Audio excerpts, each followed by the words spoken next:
cyangwa se incarubanza. Wenda reka nsomye ku gihano cy'icyemezo cy'urukiko mu ncamake. Urukiko rwemeje ko Muhamahoro Rwema Pascal ahamwa n'icyaha cy'ubuhemu n'icyaha cyo kwisha ikintu cy'undi hakoreshejwe uburiganya. Urubanza rwasomwe kuri iyi tariki ya 8 ku wa 3 z'ukwezi kwa mbere 2025. Hanyuma rumuhanisha igihano cy'igifungo cy'imyaka 5 n'ihazabu y'amafaranga y'u Rwanda angana na miliyoni 3,500,000. Abantu bumve ihazabu bayitandukanye n'indishyi.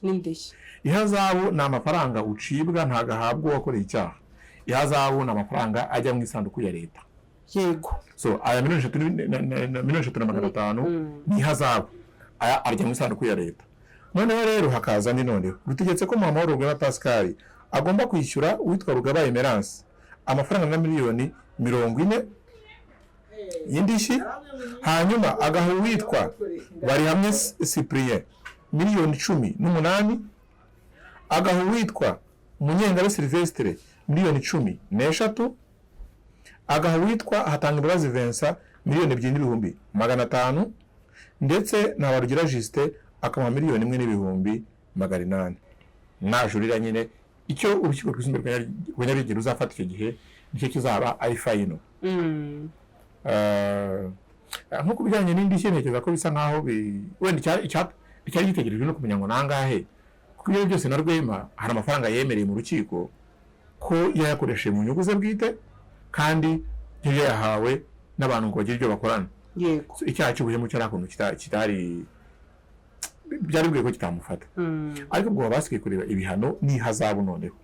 Yego. N'ihazabu. Ihazabu yo muri si menshi bamuciye 3 ahubwo indishyi. Ubwo muri miliyoni 40 uyu Emerance ni umwe wamuhaye $20,000. Urumva amafaranga yikubye hafi kabiri. Uribuka ko mu rukiko rw'ibanze rwa Kicukiro we yasabaga miliyoni 48. Urumva umucamanza n'undi yamuhaye ayenda kungana nawe yasabye 80 miliyoni 70 hafi miliyoni 80. Ukizemo n'ihazabu miliyoni 80 zirageramo. Ntabwo biba byoroshye. Yego. Amakuru yandi rero namenya niyo none hateye ubwoba nuko hari abantu rohera ntabwo n'umuryango wiboroheye uyu munsi, kuko na mbere yuko n'urubanza rucibwa n'undi umuryango wa survivingaga kuko wari utunzwe nyine na Rwema. Umugore we nabonye asigaye akora ibintu byo kugira ngo nyine arwane ku muryango bya decoration n'ibindi bintu. By the way, abantu bamukunda cyangwa bamukundaga bamushyigikira n'icyo kiraka cya decoration mu bukwe wagiye umugore wa Rwema, niyo ya modoka mu gihe ikiri mu maboko yabo wayikodesha abarangira ikiraka. Hari ikiganiro n'ubushize nabivuzeho mu biganiro byatambutse nakoze na Rwema. Rwema ntekereza ko hari abantu benshi yagiye afasha mu butumwa yatangaga, mu nama yatangaga, ariko kandi nk'umuntu nyine yagize weakness, hari ibyo yisanzemo nawe agaragaza ko igihombo yagize giterwa n'undi muntu nawe wamwibye nawe uri mageragere. Hakira mageragere kirimo abantu. Gasaro TV. Bakunzi bacu turabasuhuje aho muririye mu mpande zose z'isi, tubabwira ko tubakunda cyane mwebwe mureba ibiganiro by'Ukwezi TV na Gasaro TV. Abari akagaruka umunsi ku wundi tubaha ibiganiro, tugarukanye na Theo mu makuru atandukanye avugwa, ndetse tubagezaho nandi agiye atandukanye ku munsi wa kwa kane. Sibyo Theo, tugaye kaze nanone. Ariko nyine urumva mfite agahinda. Yego. Muvandimwe Rwema Pascal byanze. Byanze ntabwo ibintu byagenze neza. Bamuhaye igihano gisumba ibindi. Buriya mu rukiko rw'ibanze imyaka 5 y'igifungo. Icyo gihano kinini kibaho. Buriya ngo umuntu imanza ubasha inkiko ziba zigiye zifite. Buriya aburanira mu mizi mu rukiko rw'ibanze. Ubasha kumuha igihano kitarenze imyaka 5. Niyo myinshi ishoboka. Mu gihe mu rwisumbuye niyo mike ishoboka. Urumva rero ariko ubwo nivuga mu rwisumbuye ni kuri faze ya mbere, kuko ugiye mu rwisumbuye kubera ubujurire bwo n'undi ntabwo byarengaye 5 n'ubundi. Yego. Biri muri iyo range n'ubundi y'ibyaha nyine bigenewe urukiko rw'ibanze. So Rwema rero Imana imworohereze, ariko cyane cyane umuryango we, umuryango wa Rwema, urumva abana, amashuri, imibereho, ubuzima, umugore kubana, nta bintu byoroshye. Noneho iyo umuntu bamukatiye igifungo kingana gutyo, ntihazabe amafaranga menshi cyane, amamiliyoni menshi. yakatiwe hazabe amafaranga angahe? Biransaba guteranya kuko ni abantu benshi, wenda niba ngombwa ndaza, so mfite kopi do jijuma cyangwa se incarubanza. Wenda reka nsomye ku gihano icyemezo cy'urukiko mu ncamake. Urukiko rwemeje ko Muhamahoro Rwema Pascal ahamwa n'icyaha cy'ubuhemu n'icyaha cyo kwisha ikintu cy'undi hakoreshejwe uburiganya. Urubanza rwasomwe kuri iyi tariki ya 8 ku wa 3 z'ukwezi kwa mbere 2025. Hanyuma rumuhanisha igihano cy'igifungo cy'imyaka 5 n'ihazabe amafaranga y'u Rwanda angana na miliyoni 3,500,000. Abantu bumve ihazabu bayitandukanye n'indishyi. Ihazabu ni amafaranga ucibwa ntagahabwa uwakoreye icyaha. Ihazabu ni amafaranga ajya mu isanduku ya leta. Yego. So aya miliyoni 3,500,000 ni ihazabu aya arya mu isanduku ya leta. Noneho rero hakaza noneho rutegetse ko Muhamahoro Rwema Pascal agomba kwishyura uwitwa Rugaba Emerance amafaranga na miliyoni 40 y'indishyi, hanyuma agaha uwitwa Barihamye Cyprien miliyoni 18, agaha uwitwa Munyengabe Sylvestre miliyoni 13, agaha uwitwa Hatangimbabazi Vincent miliyoni 2,500,000, ndetse na Barugira Justin akamuha miliyoni 1,800,000. Ubwo wateranya, ubwo abana abamureze izo ni indishyi. Hanyuma urukiko rutegetse ko kandi Muhamahoro Rwema Pascal atanga amagarama y'urubanza angana n'ibihumbi 10 atayatanga mu gihe giteganywa n'amategeko, akavanwa mu bye ku ngufu za leta. Ubwo nibi byose biri hejuru tuvuze atabitanze byavanwa mu bye nyine. Iyo tuvuze mu ngufu za leta ubwo ni cyamunara. Yego.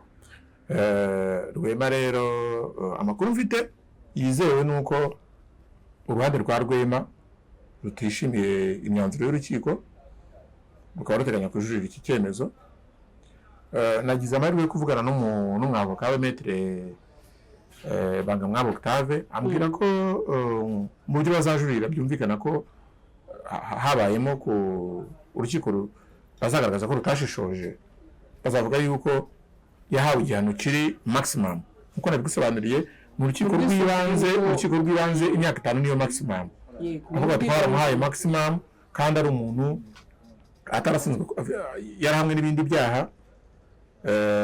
So kandi makuru umuntu yamaye ko nyuma yo gutabwa muri yombi kwa Rwema hari urubanza yari yarigeze gutsinda, babonye afunzwe bararubyutsa ko ushaka ko baramukatiye indi myaka 2. Yo kuri urwo y'urundi rubanza rutari n'ibingibi bidafite aho bihuriye n'ibingibi. Ngo babonye nyine urumva kumwe nyine ubona umuntu yapfuye nawe utayiryaho. Hanyuma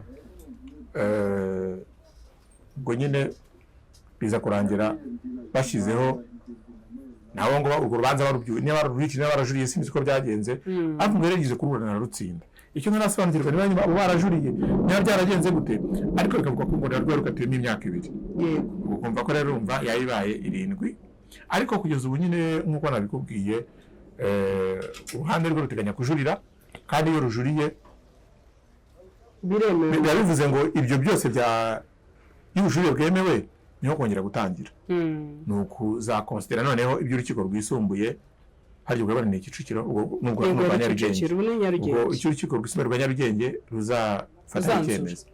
Ariko hano biba bikomeye cyane buriya kuko bitewe n'urubanza uburemere bw'icyaha kurikiranyweho, icyemezo kizava mu rukiko rwisumbuye rwa Nyarugenge ntabwo kijuririrwa. Yego. Biba ari fine. Biba ari burundu. Biba ari fine. Kereka ubwo habashobora kubaho za procedure zindi, gusubishamo urubanza byandi bitabaza umuvunyi, gusubishamo urubanza kubera impamvu z'akarengane cyangwa ibimenyetso bishya n'ibindi nk'ibyo ngibyo. Ariko amahirwe bari makeya kenshi icyemezo cy'umucamanza muri najurira nyine icyo urukiko rwisumbuye rwa Nyarugenge ruzafata icyo gihe nicyo kizaba ari final. nko kubijyanye n'indishyi ntekereza ko bisa nkaho wenda icyari gitegerejwe no kumenya ngo nangahe, kuko ibyo byose na Rwema hari amafaranga yemereye mu rukiko ko yayakoresheje mu nyungu ze bwite kandi yari yahawe n'abantu ngo bagire ibyo bakorana. Yego. Icyaha cy'ubuhemu cyo nakuntu kitari byari bwiye ko kitamufata. Ariko ubwo basigaye kureba ibihano n'ihazabu noneho. Yego. N'ihazabu. Ihazabu yo muri si menshi bamuciye 3 ahubwo indishyi. Ubwo muri miliyoni 40 uyu Emerance ni umwe wamuhaye $20,000. Urumva amafaranga yikubye hafi kabiri. Uribuka ko mu rukiko rw'ibanze rwa Kicukiro we yasabaga $48,000. Urumva umucamanza n'ubundi yamuhaye ayenda kungana nawe yasabye. Yasabye $48,000 bamuhaye 40. Hari ubundi guteranyije kateranye muri calcul mentale harimo 40 hakabamo 18 hakabamo 13 n'ebyiri 80 miliyoni 70 hafi miliyoni 80 ukizemo n'ihazabu miliyoni 80 zirageramo. Ntabwo biba byoroshye. Yego. Amakuru yandi rero namenya niyo none hateye ubwoba nuko hari abantu barimo gupanga kurega Rwema abandi nanone abandi hari wabimbwiye rwose kandi atikana kandi amuze yatangiye kumurega. So rero Rwema Imana imworohereze ntabwo ari ibintu byoroshye ariko cyane cyane umuryango we buri umuntu ko ari wakoreraga umuryango nk'ufite amakuru ko ibijyanye n'amashuri y'abana umuryango wateranaga bavuga bati ubwo reka mvugemo n'inshuti katubwira no kugira ngo tureke abana bakiga kubera ko tutegereje imyanzuro y'urukiko mu kwezi kwa mbere tukareba uko ibintu biza kugenda. Ni kumwe avuga bati ntekereza ko burya mu bihe umuntu ataramenya icyemezo cy'urukiko ari yavuga bati katube tumurwanyeho isazaza akomerezeho. Ariko shaka nkubwire mwe ubuzima biragoye ko abona umuntu kurihira abana ishuri imyaka 5 wavuze umwaka umwese biragoye. Ariko nge mfite icyizere ko wenda mu bujurire ntabwo ntekereza ko mu bujurire wenda bazavuga ngo bazahanaguraho icyaha ariko bashobora kugabanya imyaka wenda bakaba bajya kuri minimum kuko hano bamuhaye igihano kinini ku ubushake bwo bwamusaba igindi gihano kinini imyaka 5 nayo ku bijyanye n'igifungo bamuhaye igihano nyine uko cyakabaye. Kundi iki niyo bagiye baganya ko no kundi iki bagabanyijeho gake gufata waciye $48,000 bakabara 40 kandi uyu ni wundi ari $20,000 ni $28 gutyo 28 kuko 30 gutyo ahubwo cyatanu se byagezeho neza ubura ni cyane na 40 ubu $1 ni 450 ubwo ikazari 29 ugindishye abari nka $11,000 bashyizeho gutyo ni 28 na ubwo urumva rero nka $10,000 gutyo n'utundi tuntu baba bashyizeho yiyongera kuyo uriya kuyo yemera yuko uriya mugore Emerance yamuhaye. Yego. So ubwo rero ibindi ni ugutegereza uziko mu mitungo nk'iriya modoka ya Rwema irafatiriye muri Caviet nini mitungo ye ubwo nyine icyo bazemeza cy'urukiko rwisumbuye rwa Nyarugenge ko ntekereza ko ujurire buzemerwa urukiko rwisumbuye rwa Nyarugenge ruzemeza bizarangira nyine ari cyo gihano bamuhaye. Yego. Ubwo ni hazabu buriya ni gakeya wakizera ko hazaboneka amafaranga likide azishyura biriya bintu no guteza bisaba kuba hari icyo watanga cyawe byamva guteza rero ubwo urumva yo ntabwo biba byoroshye ariko nanone sinzi hari igihe bashaka kubona wenda nk'umuntu bagoboka ku buryo bashaka kwishyura bagasana aho bigurishiriza akabishyura ko iyo bakugurishije iyo bitejwe cyamunara inzira miliyoni 100 ishobora gutezwa 30 cyangwa 25. Yego. Imodoka miliyoni wenda 80 cyangwa 70 ishobora kugurwa 15. Ugasanga uzi ko hari umuntu bateza cyamunara imitungo yose ikarangira igashira. Ubwishyu ntibuboneke ugasigara uri kubwirwa ngo shaka ukura amafaranga wongere wishyure balance yasigaye kandi imitungo yawe barayigurishije. So rero kuri Rwema ntabwo bizoroha ntabwo bizamworohera ntabwo n'umuryango biboroheye uyu munsi kuko na mbere yuko n'urubanza rucibwa n'undi umuryango wa survivingaga kuko wari utunzwe nyine na Rwema umugore we nabonye asigaye akora ibintu byo kugira ngo nyine arwane ku muryango bya dekorasiyo n'ibindi bintu. By the way, abantu bamukunda cyangwa bamukundaga bamushyigikira n'icyo kiraka cya dekorasiyo mu bukwe wagiye umugore wa Rwema, niyo ya modoka mu gihe ikiri mu maboko yabo wayikodesha abarangira ikiraka. Hari ikiganiro n'ubushize nabivuzeho mu biganiro byatambutse nakoze na Rwema. Rwema ntekereza ko hari abantu benshi yagiye afasha mu butumwa yatangaga, mu nama yatangaga, ariko kandi nk'umuntu nyine yagize weakness, hari ibyo yisanzemo nawe agaragaza ko igihombo yagize giterwa n'undi muntu nawe wamwibye nawe uri mageragere. Hakira mageragere kirimo abantu. Hanyuma rero warangiza ngo warahemukiwe wakorewe ubuhemu, wicaye aho ngaho ngo nturajya kurega. Oya, reka nkubwire, urumva hanze nta bintu biza koroha. Ntabwo biza koroha nyine nibyo nkubwira. Niba uyu hari umuntu rubanza mu kiganiro twakoze ubushize avugiye ngo ubu imigambi abantu babanuze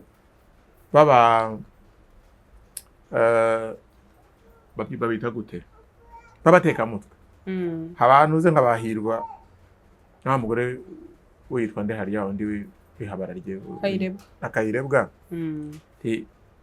uzi ko abagore n'abagore bafungirwa hatandukanye, ariko ati nk'ahantu hirwa azahurira n'abantu barimo banzizira n'abandi ba meni baba n'umugambi bazacura nibasohoka ntabwo uzarimbura abantu. Ariko reka twizere ko nibafungwa bazagororwa ku buryo, ariko shareka nkubwire bizagorana. Uziko muri gereza abantu benshi b'abatekamutwe iyo mubegezeyo biga bakora amanama niko nabyita y'ubutekamutwe bwisumbuye kubwo bakoraga. Buriya abantu benshi bize ubutekamutwe barafunzwe ari abajura ba kiboko bakagera bakikora amahanga. Ati we bite byawe gute ujya kwiruka gufata umwana w'umukobwa ukamushikuza isakoshi wamuterese ukamuzeza ibitangaza akaza kugusura isakoshi ayizanye akayakwizanira akayakwihera mu ntoki. Yego gute ujya kwirirwa ufata umuntu w'umugabo ukamutera icyuma ukawandi iyo ibintu bikomeye nayo wamwijeje ibitangaza akajya kuri konti akayaretira akayakuzanira akayaguhereza. Buriya muri gereza hari abantu benshi b'abakriminere bigirayo imico mibi. Ufite gereza ikintu njye n'abanyagereza ikosoraho abantu, ikosora abantu ku muntu waguye mu cyaha kimwe bangu yo mbimenya yo menya ko nk'iki kintu cyaba icyaha. Yego ariko umuntu wiba wabizi ko ari icyaha, umuntu uteka umutwe wabizi ko ari icyaha, umuntu wica wabizi ko ari icyaha, bene uwo muntu usanga ari kuvuga ngo reka nkore strategy zatuma icyaha nakoraga ngikora mu buryo abantu batazapfa kuvumbura yuko nagikoze. Agashaka guhisha yuko yagikoze cyangwa se agashaka ko batamutahura, ariko biragoye ko gereza igorora abantu ku buryo abakrimineri bakoraga ibyaha bikomeye babireka. So ndabona nakavura kaguye, ndabona imvura iguye, reka dusoze gusa basoza ubwo abantu wenda bamaze kumva muri rusange uko bimeze. naho tubazaga byarwema kandi imyaka 5 kuko nibyo hano bambwiye ati imyaka 5 ntabwo urukiko rw'ibanze ruyitanga. Nanjye nabanje kugiraho inquiétude ariko rurayitanga ahubwo niyo maximum rutanga. Yego so ndumva twashimira abantu bakomeze bite ku muryango wa Rwema, ku bantu be bazi ko aricyo bamushyikiraho, ubwo nyine bamushyiremo imiyaga ubwo biraterwa n'umuntu uko ari n'uwakuma muvugira akavuga ati kuki umuvugira kandi yarantwariye umutungo. Ubwo nawe ubyumva nk'uko umbabarire kubera ko yaragutwaye ariko njyewe ntacyo yantwaye cyatuma muvuga nabi.